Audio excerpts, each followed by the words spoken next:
Bienvenidos a la conferencia número 481 de Noticias de Actualidad en relación con la profecía. Estamos en el 22 de mayo del 2025. ¿Cómo hemos titulado hoy? El verdadero poder judío en las sombras. Sí, al final, cuando se habla de todas estas cuestiones, la gran pregunta, y no es por cualquier cosa, es lógico, es ¿quién manda? ¿Quiénes mueven los hilos? Porque solo así podemos saber cuál es el propósito que se busca, digamos, el qué, el cómo, el cuándo, el dónde, a dónde nos llevan, el por qué inclusive también, ¿sí? Cualquier cuestión. Recuerdo el año pasado hubo una especie de conferencia, de encuentro entre, aquí en España estos grandes analistas de las redes, no lo digo peyorativamente, lo digo en serio, digamos independientes, que se reunieron varios, muchos de ellos, y el moderador, la primera pregunta que les hizo fue eso, ¿quién manda? Porque es lo que la gente quiere saber, porque es la única manera de entender qué es lo que pasa, de entender cuál es el rumbo, de entender, sí, cuál es el plan, cuál es la agenda. El verdadero poder judío en las sombras, pero el verdadero, porque el que conocen todos, no, ese no es, hay otro. No, esto es siempre uno más, no. Y vamos a ver, no vamos a poner toda la información, por supuesto, porque sería inagotable, pero vamos a ver ciertas cosas y a hacernos unas preguntas muy simples y lógicas. Empezamos, cisma, ¿en dónde? Vemos dos imágenes muy interesantes. Primero vemos 2013, un rayo que impacta justo en la cúpula del Vaticano en el momento que Benedicto renuncia a su cargo y entonces viene el Papa Francisco, viene este Papa jesuita, este Papa que algunos pensaban que iba a ser de transición, nada, este Papa ha dejado una huella tremenda, ha sido una bisagra total, un antes y un después. Ha sido un Papa totalmente atípico, totalmente peculiar, ya su nombre. Ahora tenemos otra vez un León XIV, ¿no? Como Pío XIII se podría haber llamado, no. Francisco, simple. En Argentina tenemos Pancho para los amigos, Paco dirían aquí en España.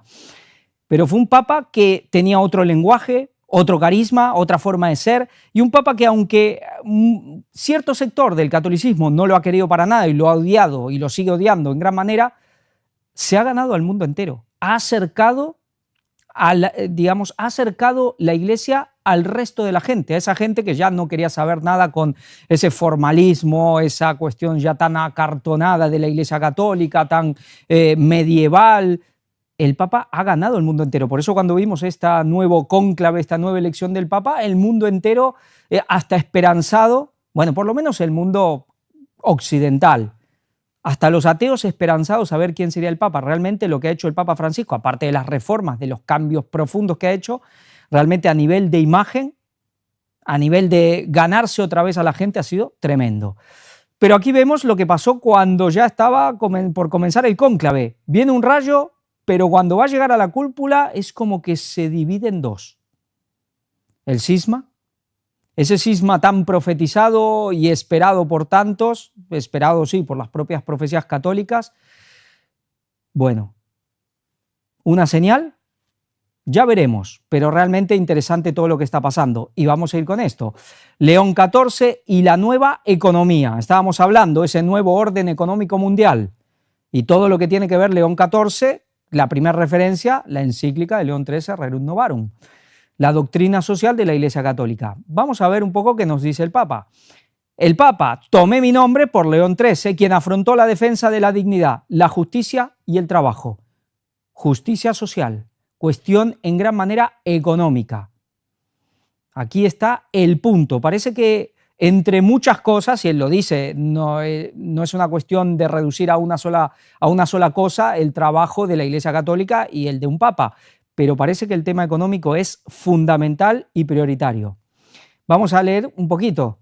León XIV recibe a los miembros del Colegio Cardinalicio y explica la elección del nombre pontificio, una referencia a León XIII, que con la Rerum Novarum afrontó la cuestión social en la primera revolución industrial. Hoy la Iglesia debe responder a otra revolución industrial y al desarrollo de la inteligencia artificial. Se pide a los cardenales que lo apoyen en este camino que acaba de comenzar, siguiendo el concilio que concilió y recogiendo el legado de Francisco. Reanudemos este camino, el Concilio Vaticano II, y él que no se aparta de Francisco, aunque ya está poniendo diferencias, pero también sigue el legado. Hay dos grupos, aquí dos bandos que quieren ver que esté de un lado o esté del otro, y no termina estando ni de un lado ni del otro, con los dos. Es el Papa de la unidad. León XIV condena el miedo a lo diferente y un paradigma económico que explota los recursos de la tierra y margina a los más pobres. Sí, un paradigma económico. ¿Qué veníamos hablando? De que tiene que haber un cambio de paradigma económico, bueno, y en todos los niveles a nivel social, económico, político, religioso, social, mental, espiritual, pero tiene que haber un cambio de paradigma económico. Dice, el Papa se compromete en su homilía a trabajar por una iglesia unida. El lema, ese lema que él tomó de San Agustín, todos unos en Cristo, una cuestión de unidad en Cristo, es decir, tiene que unir esa iglesia totalmente dividida. Signo de unidad y comunión que se convierta en fermento para un mundo reconciliado. Fui elegido sin tener ningún mérito y me dirijo a ustedes como un hermano, con temor y trepidación, con temor y temblor. ¿Quién decía eso? Pablo, ¿no? Que llegaba a cierta iglesia, a cierto grupo de gente, con temor y temblor. Dice, en la homilía programática con la que ha iniciado oficialmente su pontificado, León XIV se ha presentado como un hermano que va a trabajar por la unidad y la caridad de la Iglesia para construir un mundo reconciliado, este mundo tan polarizado. Hay que volverlo a unir. Ha llamado además a los católicos a no encerrarse en nuestro pequeño grupo ni sentirnos superiores al mundo y a valorar la historia personal de cada uno y la cultura social y religiosa de cada pueblo. Ecumenismo a tope. ¿Saben? Muchos conservadores ahora están bastante contentos porque están viendo ciertos actos, ciertas palabras, pero por otro lado, esto tampoco les gusta. En nuestro tiempo vemos aún demasiada discordia, demasiadas heridas causadas por el odio, la violencia, los prejuicios, el miedo a lo diferente, cuestión ecuménica, por un paradigma económico que explota los recursos de la tierra y margina a los más pobres. Y nosotros queremos ser, dentro de esta masa, una pequeña levadura de unidad, de comunión y de fraternidad. Aclamado, sí, humilde, una pequeña levadura. No, ellos quieren ser y son la levadura. Vamos a ir a lo que nos importa. Dice, quisiera que nuestro primer gran deseo fuera que la Iglesia esté unida, sea signo de unidad y comunión y que se convierta en fermento para un mundo reconciliado. Y luego vuelve a hablar del paradigma económico que explota los recursos de la tierra y margina a los pobres. Esto es que la opción preferencial por los pobres, teología de la liberación, jesuitismo, bueno, también franciscanos y qué más, dominicos. ¿De dónde surgió? ¿De dónde surgió la teología de la liberación? Es un tema jesuita, pero usaron a alguien que era, ¿qué? Dominico. Al final siempre juntos o aunque peleados, pero esta tríada de estas órdenes, jesuitas, franciscanos, como ese Pegamento Unión y dominicos, y vaya que se sigue hablando y llevamos tiempo hablando de estas cosas.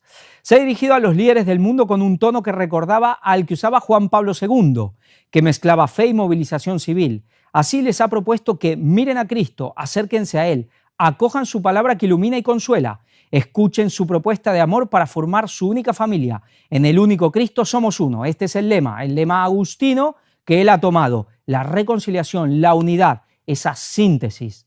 Ya lo veníamos diciendo desde el año pasado, tiene que venir un papa que haga la síntesis. Habían creado una tesis, digamos, alguien muy conservador, Benedicto XVI, luego la antítesis total, antagónico, Francisco, aunque los dos iban de la mano, y después inclusive estuvieron juntos por un momento, y ahora la síntesis. Es como el que completa esta especie de trinidad, que en el tiempo no han estado juntos, quizá casi en un momento parecía, pero al final se completa. También ha propuesto a las demás iglesias cristianas recorrer juntos esta vía. Concilio de Nicea, estamos en el aniversario de Niciano, en el aniversario niciano, acompañados de quienes transitan otros caminos religiosos, es decir, juntos los cristianos, pero acompañados de otras religiones. junto a aquellos que cultivan la inquietud de la búsqueda de Dios con todas las mujeres y los hombres, lenguaje inclusivo, ¿no? Y los hombres de buena voluntad para construir un mundo nuevo donde reine la paz. Vemos el continuismo también, tanto de estos papas que por un momento estuvieron juntos, continuismo de Benedicto y continuismo también de Francisco. Porque pensemos que ahora ha hablado, no tengo esta noticia, pero hay gente muy feliz de los conservadores, ha hablado de Rerum Novarum últimamente, estas últimas declaraciones, y decía que en la encíclica Rerum Novarum también estaba la cuestión del matrimonio entre hombre y mujer como la base fundamental de la sociedad civil. Y ya empezó a hablar del matrimonio entre hombre y mujer como lo bueno para que una buena sociedad civil, y que eso era parte de la encíclica de Rerum Novarum de León XIII. Vemos las cosas muy, pero muy interesantes. Bueno, signo de unidad, iglesia misionera que abre los brazos al mundo, Francisco total. Realmente más que interesante. Y vamos a ir un poco para volver a recordar lo que estábamos diciendo, lo que ya venimos preparando el terreno desde el año pasado, hablando de estos doctrinas sociales de izquierda, derecha y la síntesis, el camino medio para entender, y vamos a completar ahora lo que dejamos, digamos, casi lo que dejamos inconcluso en la última conferencia que hicimos de noticias. Vamos a hablar un poco de capitalismo y comunismo, muy poco, de manera básica, para entender lo que se está moviendo y cómo se han movido las cosas. Es realmente, para los que nos gusta la profecía, para los adventistas, esto es impresionante. Vamos a la cuestión simple del capitalismo. Dice, por ejemplo, el origen del capitalismo financiero se puede rastrear desde el siglo XIX, especialmente desde la segunda mitad, 1850, cuando la banca se convirtió en el motor principal de la economía. Comienza el capitalismo industrial, pero luego se va llevando todo a un capitalismo financiero.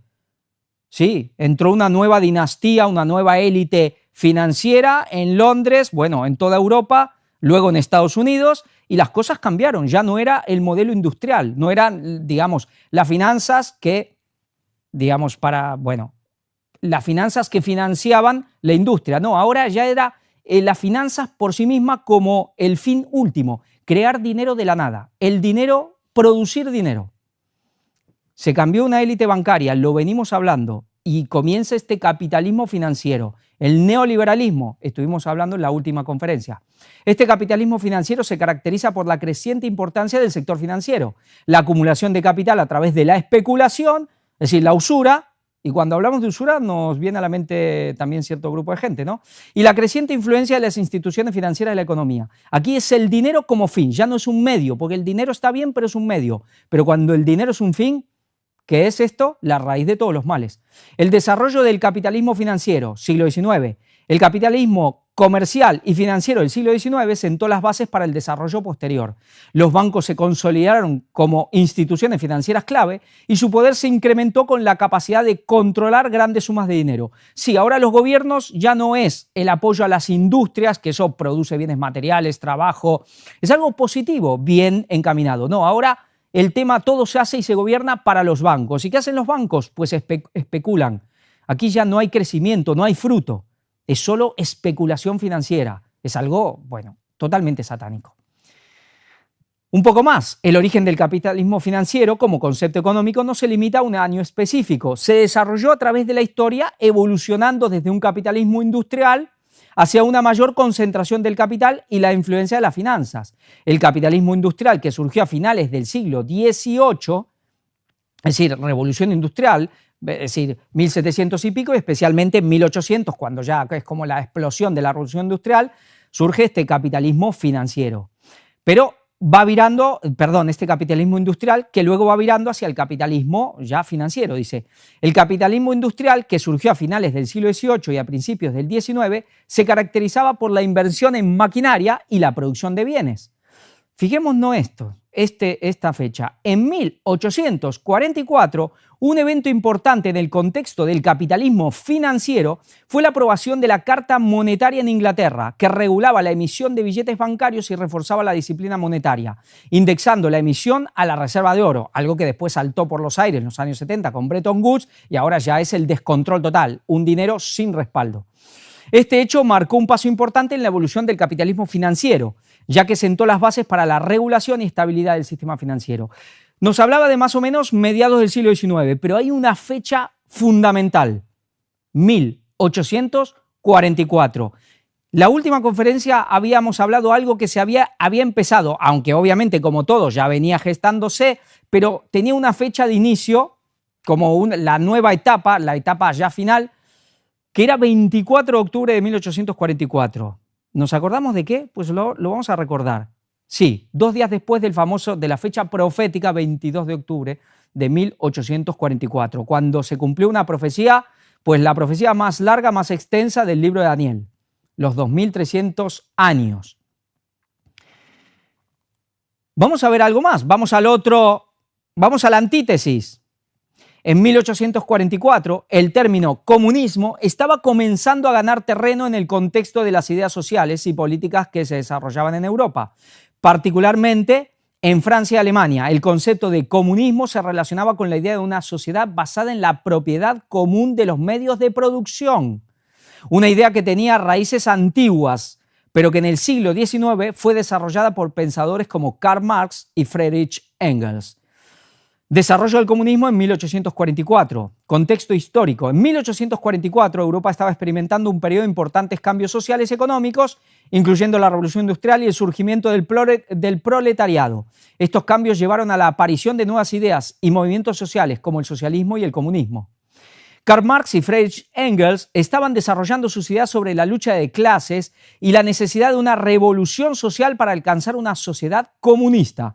En 1844, Marx comenzó a colaborar con Engels en la elaboración de sus teorías. Es decir, hay un año que es tremendo. Surge, 1844.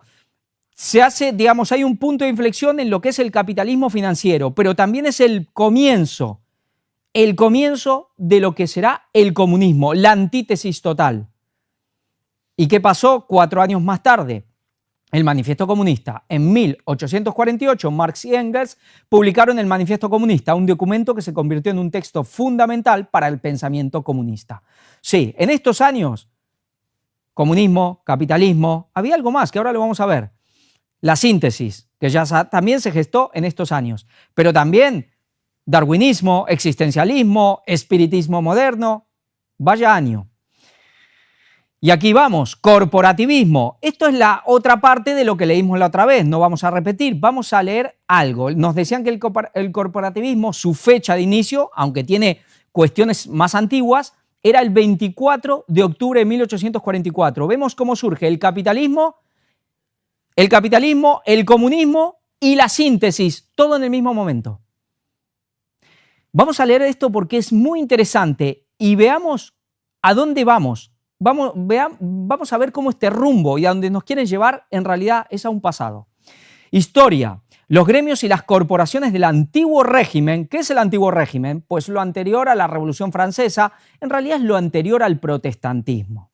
Fueron suprimidos por la Asamblea Nacional Constituyente de la Revolución Francesa, mediante el decreto Allarde, también conocido como Ley Allarde, de 2 de marzo de 1791, que establecía la libertad de empresa y por la ley Le Chapelier, de 14 de junio del mismo año, que instauraba la libertad de trabajo. Respondían a las tesis sostenidas por el recién nacido liberalismo económico. Adam Smith había publicado en 1776, vaya año también, su ensayo sobre la naturaleza y las causas de la riqueza de las naciones.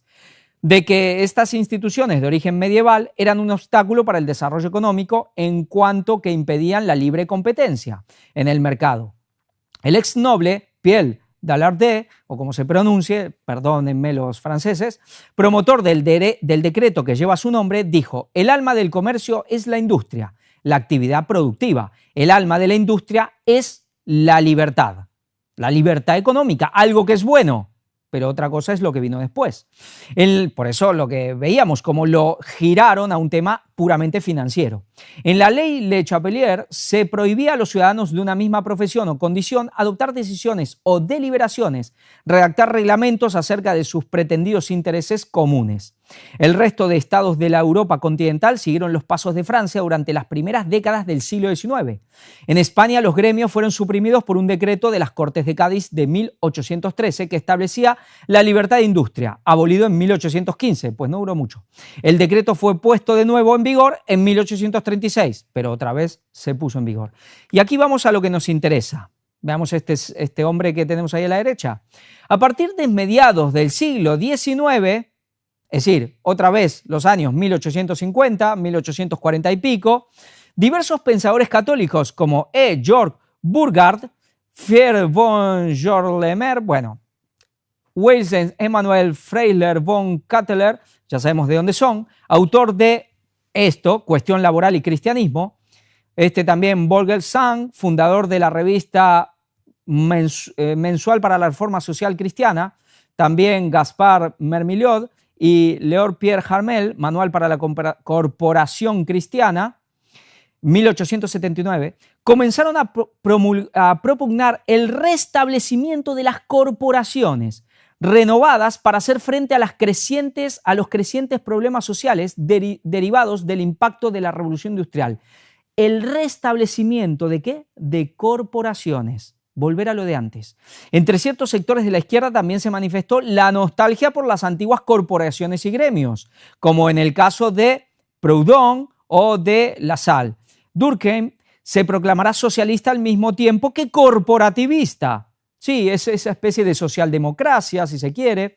A medida que el liberalismo fue imponiendo el principio de libertad de trabajo, sus oponentes se embarcaron en la defensa de un retorno a los gremios de la época preindustrial, el antiguo régimen, la supremacía papal, conocidos en muchos casos como corporaciones. El corporativismo suponía, por tanto, una impugnación de la idea de mercado libre de trabajo y del proceso de desregulación al que el liberalismo venía sometiendo a las relaciones laborales desde el inicio del siglo.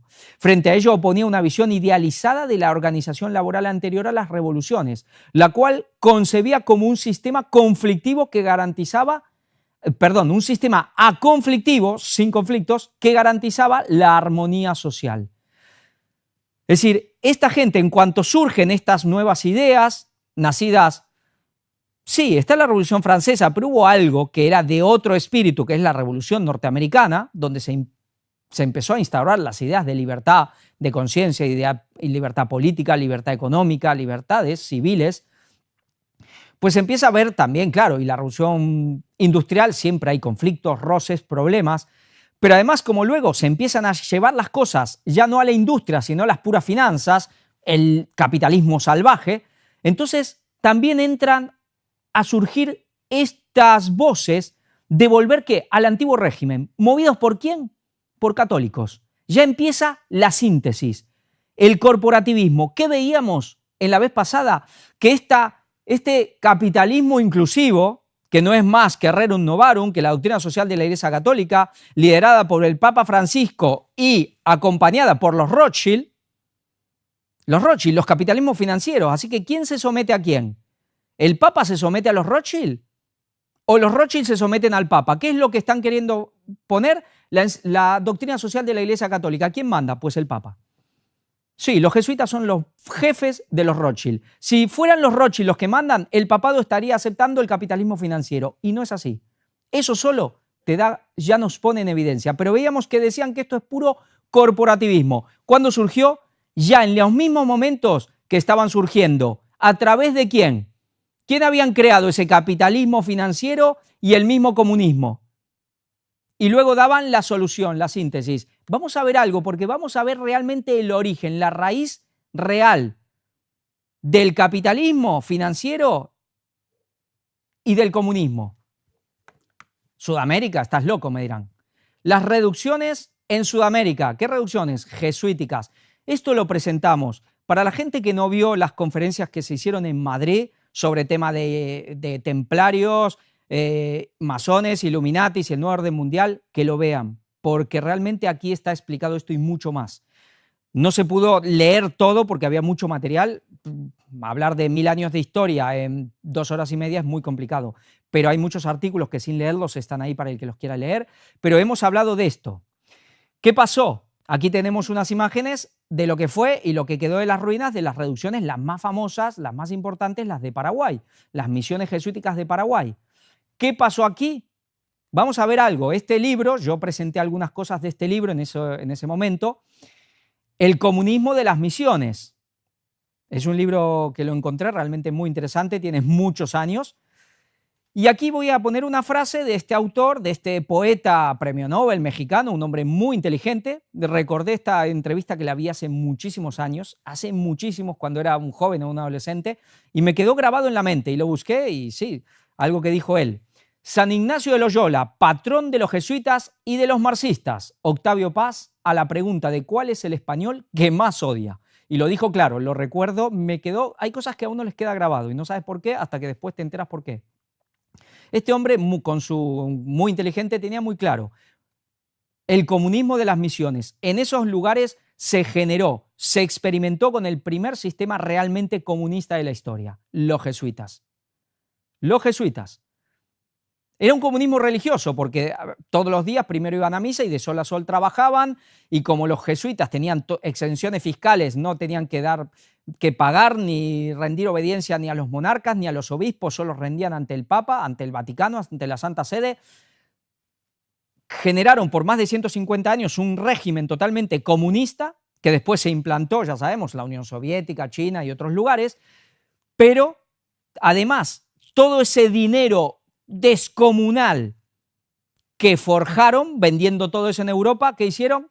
Pues generaron a esa élite financiera, a ese capitalismo financiero. Por eso, el comunismo y ese capitalismo que ha venido dominando hasta los días de hoy, con toda esa élite bancaria, principalmente en Londres, pero en Nueva York y en otros lugares, venidas de cierto lugar, esa élite bancaria, todo surge de aquí. El comunismo de las misiones. Las reducciones jesuíticas generaron el comunismo y también el dinero que luego hoy tenemos la Banca Mundial, el FMI y la élite financiera, el sionismo financiero internacional. Más que interesante, ¿no? Los jesuitas. Pero vamos a ver un poco más. El pacto judeo-católico en Alemania. Y aquí vemos el mapa de Alemania y en el sur, sí, en el sur, tenemos esa imagen con esa estrella de David, o dicen de David, esa estrella de 6 puntas, símbolo del sionismo, ¿y qué? El escudo, que en el fondo es lo mismo, es el mismo símbolo, ahí lo vemos, el símbolo vaticano, las llaves del poder papal, las llaves de los misterios, las llaves del cielo y de la tierra, de los grandes y pequeños misterios, y la corona, la tiara del poder papal, y el lazo de Isis, la sangre de Isis, uniéndolo todo. ¿Y por qué? Vamos a ver algo. Casa de Rothschild. Hablamos de sionismo financiero, hablamos de la gran familia de las finanzas mundiales, el gran capital, Casa de Rothschild. ¿De dónde vienen? De Frankfurt. Los Warburg, ¿de dónde vienen? Del mismo lugar. Los Lehman, ¿de dónde vienen? Del mismo lugar. Jacob Schild, que tuvo tanto que ver en la creación de la Reserva Federal. Ahí lo vemos, Frankfurt también. Los Kuhn, los Loeb, muchos de estos, es decir, los Rothschild quedaron en Europa con sus tentáculos en Estados Unidos, y luego los Lehman, los Kuhn, los Loeb, los Salomon Loeb, Schild, muchos de estos, Warburg creo que algunos también, han ido para Estados Unidos. Los Lazard, ese es el símbolo, un hexagrama directamente. ¿De dónde vienen? De ahí también. Los Goldman y los Sachs eran 2. ¿De dónde vienen? También vienen de ahí. ¿Quiénes son estos? Los Rockefeller. ¿De dónde vienen? No de Frankfurt, de Renania, ahí cerquita, sur de Alemania. Todo es la parte católica de Alemania. Sí, había muchísimos judíos. Estos son sefarditas. Estos dicen que son bautistas, son sefarditas. Todos los otros sabemos que son judíos. Los Rockefeller dicen que no, pero ya mostramos que ellos son sefarditas. Y Klaus Schwab, que se acaba de renunciar, Foro Económico Mundial, supuestamente suizo, en realidad nació en Alemania, pegado a Suiza, se dice que él es católico, se dice, pero también se dice que su madre real, su verdadera madre, era judía. Y no es el único caso. Y aquí tenemos a Karl Marx, comunismo, marxismo, sabemos que era judío, ¿no? Y Benedicto, también alemán, por eso todos alemanes, del sur de Alemania, Benedicto alemán. Y este se habló mucho de que también era judío. Bueno, lo dejamos ahí, pero del sur de Alemania. ¿Y estos? De Gotha. ¿Quién acabó los días en Gotha? Vamos a ver luego al que tenemos al final. Hay alguien muy importante, judío, alemán, askenazi también, que acabó sus días en Gotha. ¿Y esta familia? Esta familia también viene de Alemania. Hoy son la familia por excelencia de Inglaterra, pero son alemanes. Y se juntaron con, bueno, el hombre que fue de ahí de Gotha, se casó con la reina Victoria, que era Hannover, también de Alemania.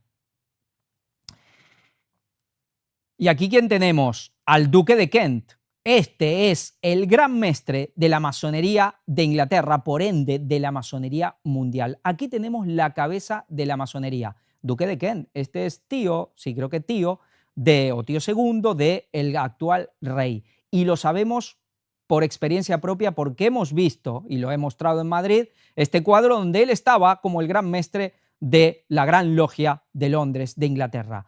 La cabeza de la masonería mundial. Pensemos que la masonería mundial, el liderazgo de la masonería por prácticamente 400 años, 350 años, hasta las épocas de entreguerras, hasta la época de la Segunda Guerra Mundial, no estaba en Inglaterra, estaba en Alemania. Los Rosacruces y luego los Iluminados de Baviera, que le dan el golpe y toman el control. Pero yo creo, y seguramente, que desde la Segunda Guerra Mundial pasó algo con Hitler, también pasó algo con Stalin en la Unión Soviética, ya sí la cabeza ha terminado siendo Londres. ¿Y quién? Un monarca, por encima de toda la masonería mundial. Bueno, un monarca, sí, de la familia real. ¿Este quién es? El dueño de Palantir, esta gran agencia, esta gran, digamos, la gran empresa de a nivel tecnológico de todos los servicios de inteligencia de Estados Unidos. Este es Peter Thiel, que también su familia viene de Frankfurt y también, entre comillas, las malas lenguas dicen que también es de los que guardan el sábado. Y también viene de Frankfurt. Y este es el peso pesado de Silicon Valley. No es Elon Musk, no es Zuckerberg. ¿A dónde está Elon Musk ahora? Desapareció. Este es el verdadero peso pesado. Este es el que le dio el apoyo la primera vez a Donald Trump, luego ya se desligó y es el que subió a J.D. Vance ahora. Es realmente el mentor, el líder espiritual real de Silicon Valley, de las Big Tech. Y también viene de Frankfurt. ¿Y este hombre? ¿De dónde viene su padre? No, el que él decía que era de Suecia. Luego vamos a ver algo. Y Adam Weishaupt. Adam Weishaupt. Este, sabemos, judío askenazi, jesuita, obviamente, de toda la vida, fundador de los Iluminados de Baviera y que terminó sus días aupado en Gotha.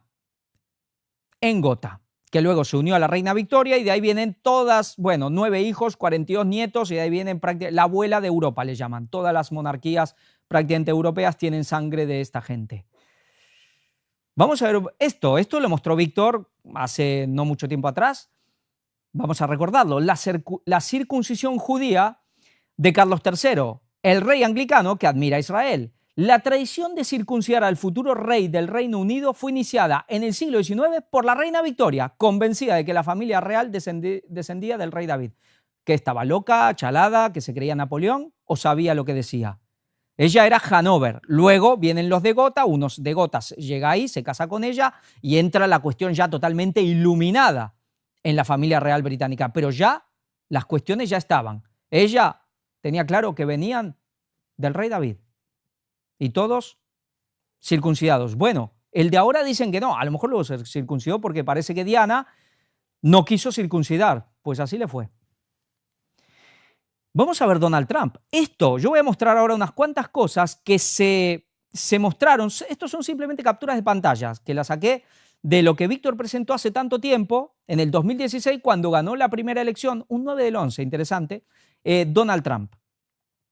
Y ciertas cosas, a veces vale más la pena, y no digo a veces, realmente vale más la pena volver a ver y a rever tantas cosas importantes que el ministerio ha presentado hace años que perder el tiempo en otras cosas que no aprovechan. Porque no todo uno se puede acordar. Pero vamos a ver, porque por eso hay que ponerlo todo junto. El hermano mayor de Donald, Freddie Trump Jr., se unió a una fraternidad judía en la Universidad de Lake en 1960, alegando al menos algunas promesas de que su padre era parte de la tribu, según entrevistas con antiguos compañeros de clase. El propio Donald mantuvo la historia de ascendencia sueca de su padre hasta el reconocimiento de raíces alemanas en Vanity Fair en 1990. Sarna dijo que los inmigrantes cristianos europeos a Nueva York durante este tiempo a menudo se dividían entre lo que tenían en común con sus hermanos judíos europeos y lo que parecía separarlos. Sí, ¿por qué mentía que venía de Suecia Donald Trump cuando al final aceptó que venía de esos lugares donde había muchos judíos? Y ellos se fueron porque había dos familias prominentes, había que hacer una iglesia, una puso dinero, eran cristianos, y la otra prominente, que era la de Trump, el padre, pues no quisieron poner dinero. ¿Por qué? Porque eran judíos. Y al final se cambiaron el apellido como tantos, y aquí estamos. Aquí vemos esta especie de hombrera, no es una camisa, algo que tiene, con esa cuellera, con ese cuello con las letras hebreas. Dice Greenblatt, vicepresidente ejecutivo y director jurídico de la organización Trump, describe un ambiente de trabajo donde él y varios otros observadores del sábado han sido tratados con nada más que respeto. Sí. Parece que en el entorno les gusta guardar el sábado. Royal Trump, el presidente de Estados Unidos, desciende de 4 reyes europeos y comparte sangre con los Windsor. Además de haber llegado 2 veces al despacho Oval, también puede presumir de tener sangre azul en sus venas, aunque solo sea una gota. Bueno, eso es una gota, habría que ver. No voy a mostrar, el que quiera el artículo lo puede buscar. La madre era, digamos, de apellido escocés, vino de Escocia, MacLeod. Así que los que tienen una edad recordarán una famosa película de los años 80. Aquí creo que le llamaban Los Inmortales. Yo recuerdo Highlander directamente. Connor MacLeod, el clan MacLeod de Escocia. Pues bueno, del clan MacLeod. Sí, su madre tiene que ver con sangre de muy antiguo, de monarcas de Suecia. Por ahí quizás por eso venía lo de Donald Trump de Suecia, pero él hablaba a nivel paterno, el paterno venía de Alemania, pero de Suecia, de Noruega, bueno, Dinamarca, luego terminaron también en la cuestión unidos con la cuestión inglesa, cuestiones de muy antiguo, pero también hay un tema muy antiguo, ese famoso tema de los merovingios, de que tenían sangre real judía porque venían de Jesús, de la hija de Jesús, la hija que tuvo Jesús con María Magdalena, que se llamaba Sara, decían, bueno, que se llamaba Sara, que es el priorato de los sabios del Sion. Todo eso es falso. Pero la historia viene, por algo muy antiguo, de un tal Makir, del linaje de David, de Judá, del linaje de David, que llegó de allá, de Palestina, porque ya no existía Israel, ni bueno, Jerusalén existía, pero no Israel como tal, y llegó a Europa y al parecer pues se metió en la cuestión monárquica y de ahí viene la cuestión francesa y que luego de ahí se extendió a muchas monarquías, porque inclusive esos terminaron en Inglaterra, por aquí, por allá, capetos, ¿no?, de todos lados, y que de ahí viene el tema de la sangre davídica de los merovingios. No porque venían de Jesús, sino porque venía otro por ahí. Tema templarios, nobles que también fundan Hugo de Penis y etcétera, etcétera, con Bernardo de Claraval, que también era pariente de esta gente que eran nobles y que fundan los templarios. Vaya, porque cuando realmente tejes en la historia, vaya lo que uno puede encontrar.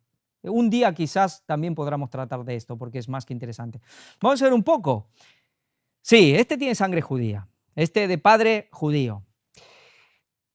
Pero dicen que eso se transmite por la madre. Bueno, hay toda una cuestión por educación, todo, pero ¿y la madre qué? ¿Y la madre de Trump acaso qué? Bueno, pero él no es que es un instrumento de los judíos, él es de ellos. Primeros años de educación. Trump nació el 14 de junio de 1946 en el barrio neoyorquino de Queens.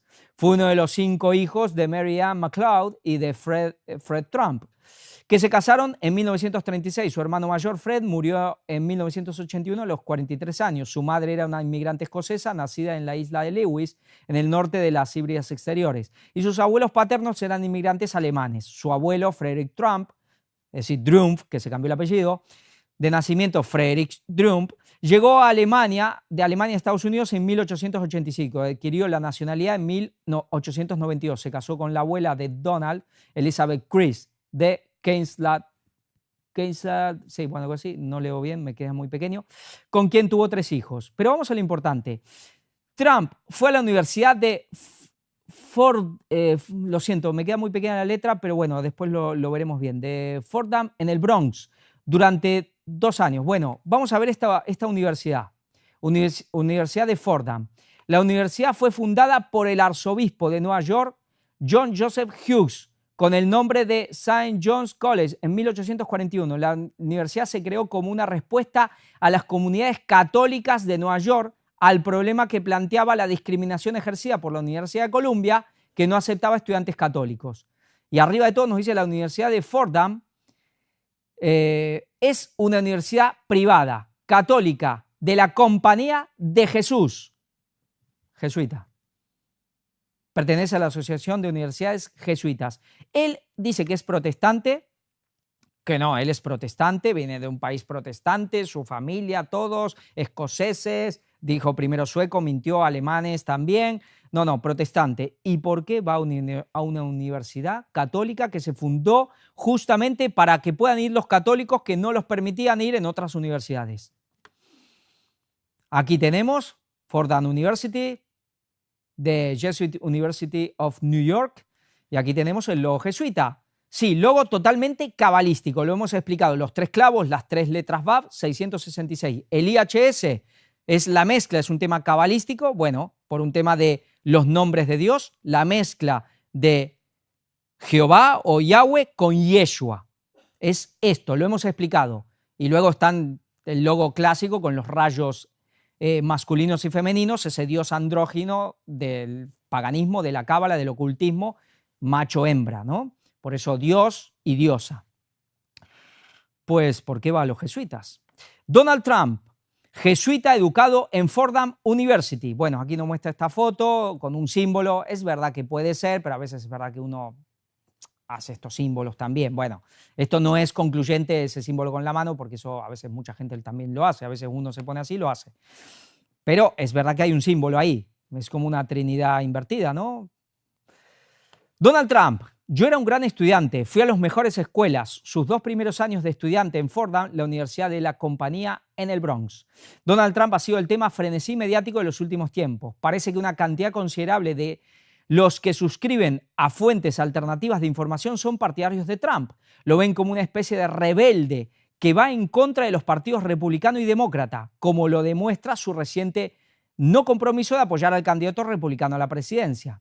Podría ser, sin embargo, que Donald Trump es un candidato a la bandera falsa que se utiliza para asegurar el voto de la cada vez mayor circunscripción independiente con el fin de, inevitablemente, acallar a los Estados Unidos en un falso sentido de la novedad política positiva y, por lo tanto, el fascismo que conduce a una guerra de raza a nivel nacional como ideada por los maestros del antagonismo de clase, los hijos de Loyola, que está diciendo que es digamos, disidencia controlada y que nos habla de una cuestión, inclusive una guerra de raza. Esto lo presentó Víctor en 2016, ya está, se hablaba de una guerra interna en Estados Unidos ya, ¿eh?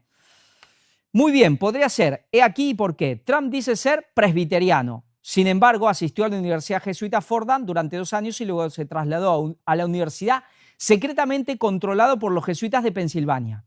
La Universidad de Pensilvania es financiado por varios judíos corte papal. ¿Judíos corte papal? ¿Qué es esto? Sobre todo por la Fundación Annenberg, iniciado por el caballero papal y Hofjud Walter Annenberg Hubert. Es decir, caballeros papales judíos, ¿de qué estamos hablando? Annenberg asistió brevemente a la Universidad de Pensilvania en su juventud y más tarde estableció la Escuela de Comunicación de Annenberg de la Universidad de Pensilvania. Señor Annenberg es un comandante del Caballero de la Orden de San Gregorio Magno, un judío caballero de la Orden de San Gregorio Magno. Impresionante, ¿no? Corte judío David L. Cohen, sacerdote, por ende, es el presidente de la Junta de Síndicos de la Universidad de Pensilvania, así como un alumno de la Universidad de Pensilvania. Él es también el vicepresidente ejecutivo de Comcast, Recientemente fue nombrado copresidente del Comité de Planificación de la Dirección de la Reunión Mundial de las Familias Católicas en Filadelfia, que es la avenida del Papa a Filadelfia. Bueno, dice, la Universidad de Pensilvania podría ser renombrada Universidad de Hofjud debido a su enorme cantidad de fondos y liderazgos judíos papistas. Judíos papistas, esto para muchos puede ser nuevo, ¿no? Y realmente toda la región de Pensilvania es controlada por la jerarquía católica romana a través de la jurisdicción jesuita que tiene jurisdicción sobre Pensilvania. El arzobispo de Filadelfia y el obispo de Pittsburgh, conjuntamente con los funcionarios coadjutores temporales del gobierno producidos por UPenn y las siguientes universidades católicas o católicas financiadas, Universidad La Salle, Universidad Duquesne, Universidad Estatal de Pensilvania, Universidad Villanova, Universidad Temple, Universidad de San Josep. Dice, los protestantes no asisten a las instituciones católicas romanas, especialmente a las instituciones jesuitas contrarreformistas como la Universidad Fordham, por lo que Trump es por lo menos un apóstata por haberlo hecho. Sin embargo, la historia no termina con Trump. De los 5 hijos que tiene, los 3 que aparecen en la Wikipedia han asistido a las siguientes escuelas: Donald John Trump Jr., Alma Mater, Universidad de Pensilvania; Ivanka Mary Trump, casada con un jesuita y por ende con un judío convertido al judaísmo; Alma Mater, Universidad de Pensilvania; Eric Frederick Trump, Alma Mater, Universidad de Georgetown, jesuita. Todo tema jesuítico. Ahí tienes, Trump, además de ser afiliado tanto con el jesuita Fordham como con el jesuita UPenn, secretamente tiene al menos 3 hijos que son todos egresados de UPenn y de la famosa universidad jesuita de Georgetown. Ya sea Trump, Jeb Bush, Hillary Clinton o incluso Bernie Sanders, que terminan ganando las elecciones de 2016, vemos que esto es anterior, cuando él todavía no había ganado las elecciones. Todos estos candidatos están conectados con Roma y todo servirá solamente para implementar las políticas tiránicas y neorromanistas del papado y sus profesos soldados de la Compañía de Jesús.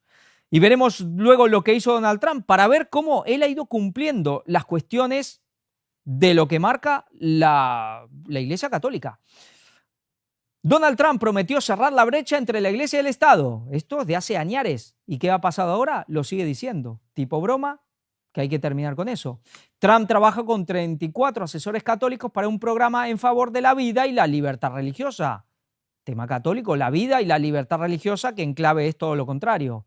Frank Pavón, de Sacerdotes por la Vida, queridos pro vida, Trump merece totalmente vuestro voto. Y al final logró el cambio en la Corte Suprema de Justicia. ¿Sí o no? Pues lo hizo. Obedeció al tema católico. ¿Y también con quién está? Pues con los sionistas.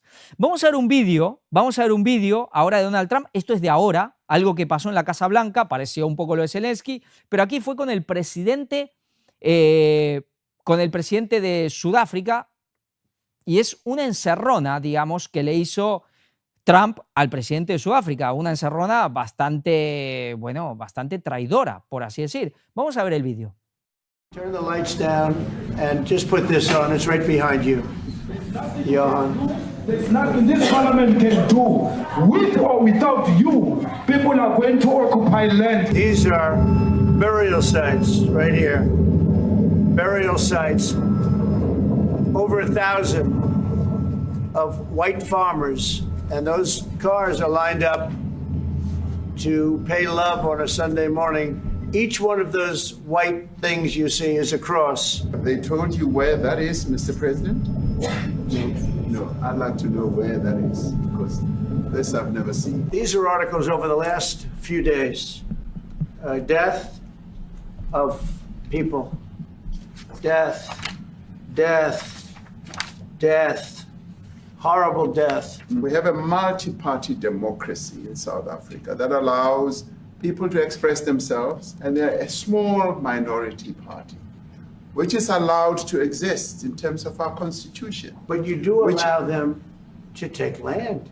No. You do allow them to take land. No, nobody can take land. And then when they take the land, they kill the white farmer. And when they kill the white farmer, nothing happens to them. There is criminality in our country.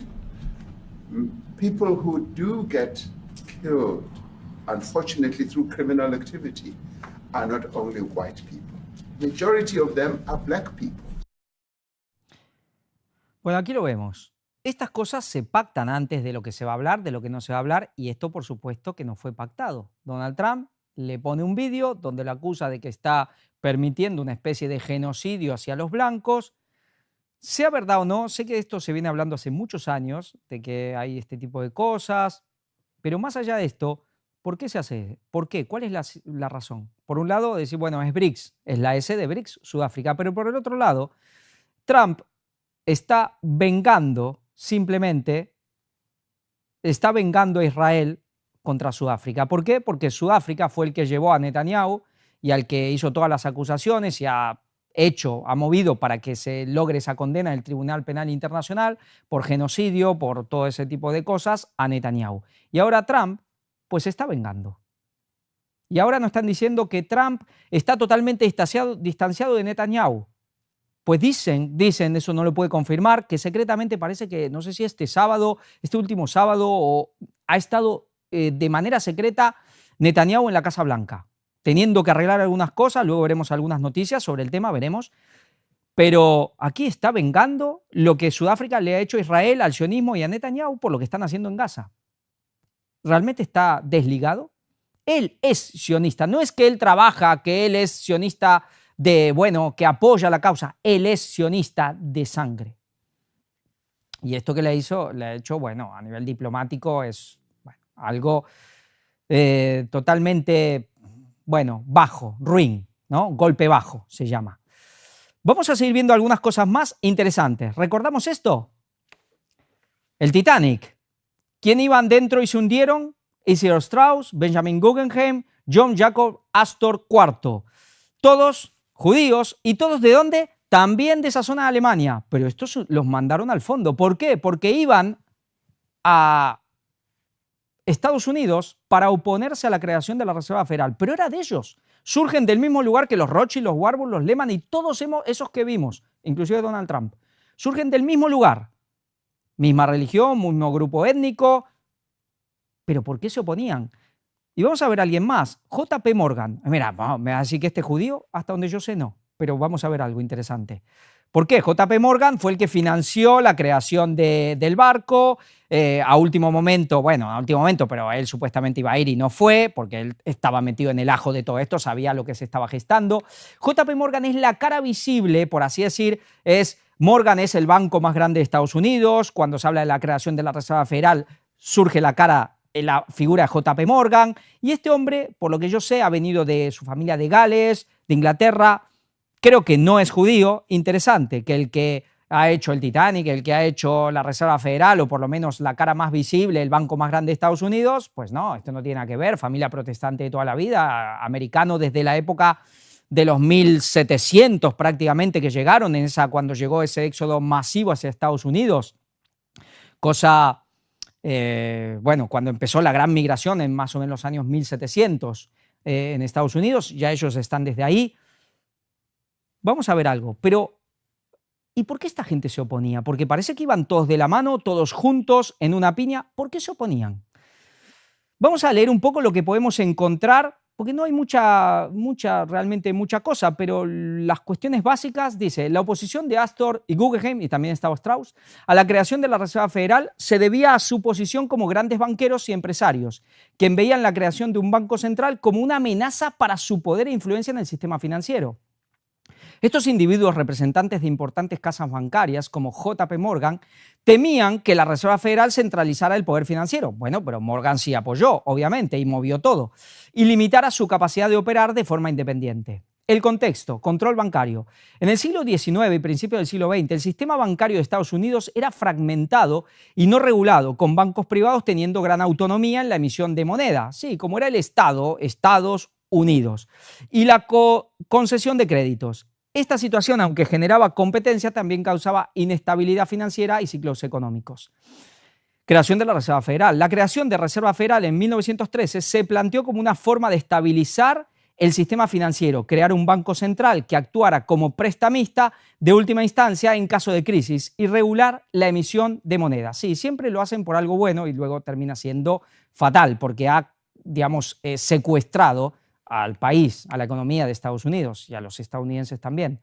Oposición de los grandes banqueros. Astor y Guggenheim, como representantes de grandes casas bancarias, temían que la Reserva Federal limitara su capacidad de influir en el mercado de crédito y que se convirtiera en un organismo demasiado poderoso. La oposición de Astor y Guggenheim, en resumen, dice, a la Reserva Federal era una expresión de los intereses de los grandes banqueros y empresarios, quienes veían en la creación de un banco central una amenaza para su poder y autonomía en el sistema financiero. No podemos saber en totalidad, pero decimos, bueno, se opusieron simplemente porque veían que era algo malo y ellos eran buenos. Bueno, quizás también puede ser que algunos de ellos tenían escrúpulos o simplemente tenían el mismo fin que los otros, pero no apoyaban el método y pensaban que esto podía ser perjudicial. Bueno, al final, la mayoría y alguien más que no es humano dijo por dónde había que ir. Estos no querían, tenían el poder para oponerse. Astor estaba entre los más ricos del mundo, pero al final, pues aunque eran de ellos, judíos de la misma zona, levantados para lo mismo, pero se desviaron y los mandaron al fondo del mar. Esto también es un aviso a navegantes. O vamos todos juntos, o el que se va, o el que se desvía un poquito, pues ya sabe lo que le va a pasar, aunque sea de nosotros. Las razones, las intenciones reales, solo Dios las sabe. Y vamos a ver algo de JP Morgan, porque este aparentemente de judío no tiene nada, de alemán tampoco. Vamos a ver algo, dice, la familia Rockefeller tiene sus raíces en la industria petrolera. Sí, aquí vamos a hablar de los Rockefeller, que estos sí son judíos sefarditas. Específicamente en la Standard Oil Company, fundada por John D. Rockefeller. A lo largo de los años, la familia ha diversificado sus inversiones, pero aún conserva conexiones con empresas como ExxonMobil, Chevron, la Standard Oil, la antigua Standard Oil, y ConocoPhillips, que son descendientes de Standard Oil. Además, han estado involucrados en el sector financiero con inversiones en bancos como JP Morgan Chase y también han invertido en otras industrias como la tecnología y la inmobiliaria. Bueno, aquí nos habla son los grandes petroleros de este mundo y nos habla sector financiero, Chase Bank, ahora JP Morgan Chase. Vaya, eran dueños del Chase Bank, el famoso Chase Manhattan Bank de los Rockefeller, que ahora simplemente se llama JP Morgan Chase. ¿Quién adquirió a quién? ¿Qué empresas son propiedad de los Rockefeller? Esto te lo dice directamente el Google rápido, con lo cual, si te lo dicen así de rápido, es que es. Entre las empresas más conocidas se encontraban General Mills, Kellogg, Nestlé. Kellogg, Nestlé, ahora el Foro Económico Mundial, el que va a sustituir a Klaus Schwab, es el que era el de Nestlé.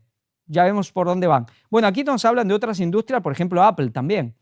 Bristol, Myers, Squibb, Procter Gamble, Roche, Hoster, bueno, Sanofi, Aventis. El imperio Rockefeller, en colaboración con Chase Manhattan Bank, ahora JP Morgan Chase, posee más de la mitad de las participaciones farmacéuticas en Estados Unidos. Son los grandes farmacéuticos y son realmente los que tienen al banco más grande de Estados Unidos, pero han conservado el nombre Morgan. Parece que interesa que haya siempre un gentil dando la cara. No, la Reserva Federal, esto lo hizo Morgan. Este no es judío, no, el banco más grande de Estados Unidos, ¿ves? Es un americano. Parece que interesa, pero en realidad Rockefeller por detrás. La gran familia en Europa, Rothschild. La gran familia en Estados Unidos, los Rockefeller. Y las grandes farmacéuticas. Trump está en contra de las grandes armamentísticas, las grandes farmacéuticas. Pero vamos a ver algo más. La Casa de Europa, JP Morgan, Rockefeller, Goldman, Rothschild, Royal Dutch Shell y la voluntad de anonimato. Luego de la compañía financiera en Ginebra, estas las 5 flechas son los Rothschild, los hijos, que son como saetas, dice la Biblia, ¿no? Los Rothschild han sido financieros de los Rockefeller y de todo el desarrollo petrolífero, ferroviario y bancario de Estados Unidos a través de los Morgan. Banca y ferrocarriles. Siempre se supo o se sabía que los Morgan era una extensión de los Rothschild. Harriman. Vaya apellido también, ¿no? Muy alemán y muy de esa zona. Otra vez, ferrocarriles y altas finanzas. Y Rockefeller, petróleo y banca. De modo que en el siglo XIX el control de los ferrocarriles, el petróleo y la banca implicaba controlar gran parte del poder real de los Estados Unidos. Resulta muy llamativo que en la reciente biografía oficial escrita por Neil Ferguson en Oxford intenten mostrarse a sí mismos como un poder en decadencia desde mediados del siglo XIX. Y hay gente que se la cree, argumentando que no pudieron instalarse como banca en Estados Unidos. Resulta contradictorio con el hecho de que a través de la financiación ejercen control sobre los 3 principales negocios de Estados Unidos. Y se habla que también el golpe del crack del 29 fue movido en Londres para también tumbar y terminar de controlar con todo a esta gente. porque el golpe se lo dieron a los Rockefeller, a los Morgan y a esta gente. Se dice que lo movieron desde la City de Londres, con lo cual se adueñaron por si algunos se querían empezar a volar demasiado, pues para terminar de controlarlos también. Hay en esta familia la voluntad de pasar desapercibida y esta búsqueda de anonimato está relacionada también con que actualmente el clan Rothschild solo presta su apellido a los bancos de inversión singularmente pequeños, pero ellos por detrás. Y aquí tenemos dos obeliscos gemelos, las agujas de Cleopatra, traídas de un mismo lugar. Eran obeliscos gemelos, estaban juntos. Una está en Londres y la otra está en Nueva York. ¿Realmente antes alguien cree que ahora Londres es enemigo de Donald Trump? Van juntos, son un matrimonio. Esta gente, todas estas grupos, estas castas, estas familias, estos holdings, si se quiere, están desparramados en Europa, principalmente en Londres, hoy cabeza, ya lo vimos, de la masonería, y también, por supuesto, en Estados Unidos, principalmente en Nueva York. Van de la mano, son un matrimonio, son totalmente un matrimonio. Y hay que entender algo, cuando uno ve hoy todas las empresas a nivel occidentales, todas las grandes industrias, las empresas, inclusive las empresas estatales, la mayoría de los países, de los sectores estratégicos, digamos, que tendrían que ser puramente nacionales, cuando vamos a las participaciones accionistas, siempre están los mismos grupos. Pero uno dirá, bueno, pero tienen poco, ¿ves? BlackRock siempre tiene un 4, un 5, un 6 o un 7%, luego está Vanguard con otro 4, 5, 6, 7, luego está State Street con otro 4, 5, 6, 7, luego está Fidelity con otro 6, 5, luego está los Goldman Sachs, luego está Bank of America. Claro, al final lo que hacen es que tienen. No es que uno esperaría decir, vale, van a tener el 51% de las acciones de las empresas. No, no necesitan eso. Porque al tener poquito en todos, tienen sus tentáculos en todos los ámbitos y al final controlan el todo. Pero al final, si sumas todos estos fondos de inversión, estos grandes holdings, estos grandes bancos, es decir, Goldman Sachs, Fidelity, BlackRock, Vanguard, State Street, Bank of America y todos los que tienen participaciones, los dueños son toda esta gente, son todos estos grupos de esta élite financiera judía del sionismo. Esto que, ¿quiénes? Los jesuitas levantaron desde Alemania y los pusieron para controlar las finanzas mundiales, quitando, sí, desbancando a una élite financiera que había en Londres y ocupando su lugar. Y dice, bueno, los mandan los jesuitas. Ahora voy a hacer una pregunta. ¿Alguien cree que los judíos se van a someter, a doblegar y a aceptar gustosamente el liderazgo por encima de sus cabezas, la autoridad de los gentiles por encima de ellos? No. Entonces, ¿quiénes son los jesuitas arriba de todo? Veíamos cómo al final el capitalismo, todos judíos, el comunismo, Karl Marx, y que Lenin, Trotsky, todos judíos. ¿Y quiénes son los jesuitas? ¿Quién eran los templarios? ¿Quién es el Vaticano? Arriba de todo. Pues este poder judío en las sombras. Por eso cuando veíamos la portada, ¿qué veíamos? Alguien escribiendo, un escriba, un cabalista, los que tienen el conocimiento, los que realmente mandan. No son los Rothschild, no son los Rockefeller, estos aparecieron mucho después, fueron levantados por un propósito, con un dinero que era de jesuita, pero que también por ende era de esta gente, que son los que realmente han ido moviendo los hilos, generando el Islam, antes el catolicismo y tantas cosas. ¿Porque alguien cree que los judíos se van a someter a los gentiles así como así? No. ¿Y alguien cree que el papado, por ejemplo, cuando dice, no, es que el Vaticano simplemente es un agente del globalismo, solo un agente? ¿Alguien cree que el Vaticano va a trabajar para instaurar un poder político que gobierne todo que no sean ellos? Imposible, es un suicidio, va en contra de su naturaleza. Es el Pontífice Maximus. Se hace llamar el vicario del Hijo de Dios, el representante del Rey de Reyes y Señor de Señores. ¿Cómo se va a someter a un poder mayor? Imposible. Si el Vaticano trabaja para el nuevo orden mundial es porque él va a liderar el nuevo orden mundial. Y si los judíos trabajan para el Vaticano es porque ellos dominan el Vaticano. Los papas podrán ser judíos o no. Y la mayoría en la historia no lo han sido. Y los jesuitas podrán ser judíos o no. Y la mayoría en la historia no lo son. Inclusive en el juramento dicen, bueno, lo que hablan de los judíos, como lo peor de lo peor. Pues esa es una buena coartada. Pero ¿quiénes mandan? Pues sus caras, difícil verlas, ¿no? El mayor banco de Estados Unidos, JP Morgan, va a ofrecer Bitcoin a sus clientes y fuerza a la industria a tomar partido por las cripto. Aquí vemos Jamie Dimon, el CEO de JP Morgan, por ende, banca Rockefeller, Rothschild, pues ya metiendo el tema del dinero electrónico. Por un lado, divisas electrónicas de Banco Central en Europa. En Estados Unidos van más por la cuestión tipo de las Bitcoin o este tema, desregularizadas, pero al final todo para meter el dinero electrónico. Marca de la bestia o señal de la marca de la bestia. ¿Y quién? El mayor banco de Estados Unidos. ¿Y quién apoya esto? Donald Trump también. La guerra comercial está lejos de terminar mientras se avecina represalias si fracasan las negociaciones con Estados Unidos, advierte JP Morgan. Noticia de último momento, estas son noticias de ahora. La guerra comercial está lejos de terminar. Sí, un acuerdo por 90 días con China está lejos. Y vamos a ver qué pasa. ¿Quién advierte? Morgan. Y Trump es parte de ellos, es parte de ellos.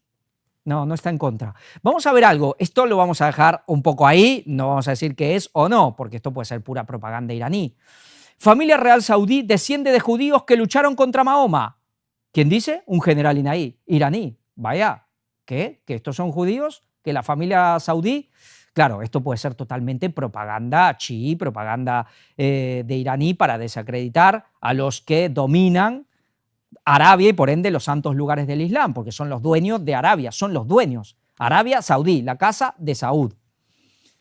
Pero será verdad, vamos a ver un poco lo que nos dice. Yo estuve viendo, vi cosas, intentaré seguir buscando a ver qué. A lo mejor no lleguemos a nada. No tiene por qué ser así, aunque ya uno no se puede sorprender de nada, pero no tiene por qué ser así. Pero dice, este enlace judío.